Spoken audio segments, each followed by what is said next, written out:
Hi guys! Welcome back to my YouTube channel and welcome back to my kitchen. So today, nandito na naman tayo sa aming kitchen and nagpe-prepare kasi ako ng mga ingredients sa lulutuin kong chicken rescaldo with boiled egg. So pakita ko sa inyo guys ang ating mga ingredients. To start with guys, naglalaga na ako ng itlog. So para mamaya, babalta ko na lang siya, ilalagay ko na siya dun sa may ating rescaldo. So guys, ito ang ating mga ingredients na kakailanganin. Marami tayo ditong ginger, garlic, onion, also nakapag-chop na rin ako ng chicken. And kailangan din natin ng 2 cups ng jasmine rice kasi wala tayong sticky rice. Okay, magpa-apoy na tayo.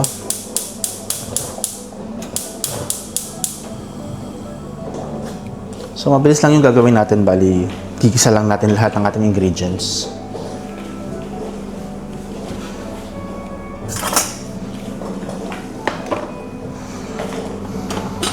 Okay guys, let's add some oil or ghee. Ghee ang ating ginagamit. So ito ang ating pinanggisa. Kita niyo ba? Ghee.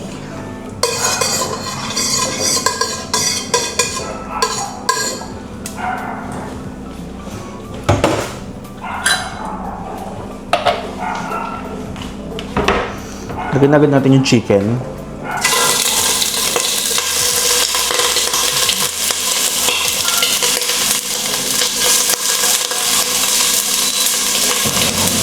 So let's add the ginger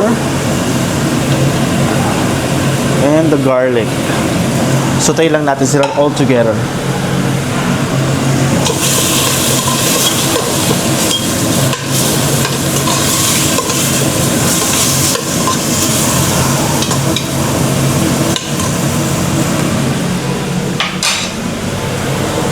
So add na rin natin yung ating jasmine rice. Nahugasan na natin siya.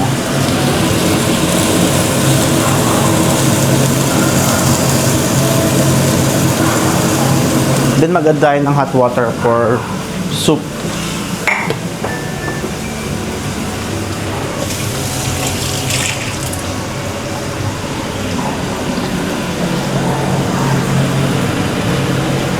So mag-add na tayo ng hot water as a soup.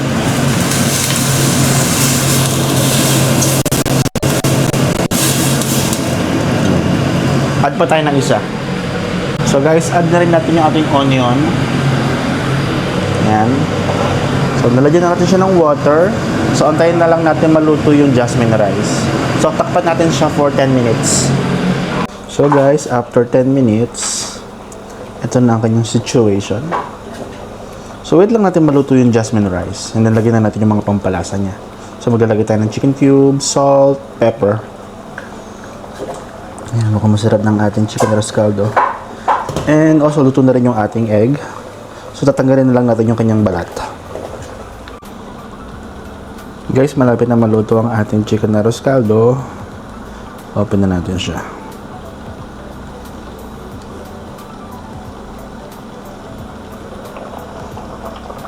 Yan. Konti na lang maluluto na to.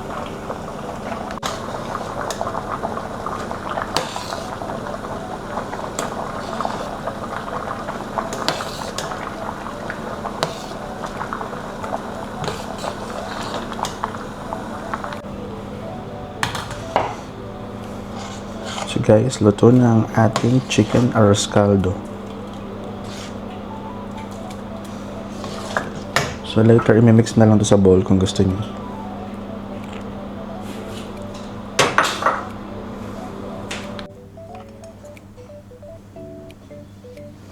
So lagyan natin ng kalamansi guys. Yan. Add din tayo ng toyo.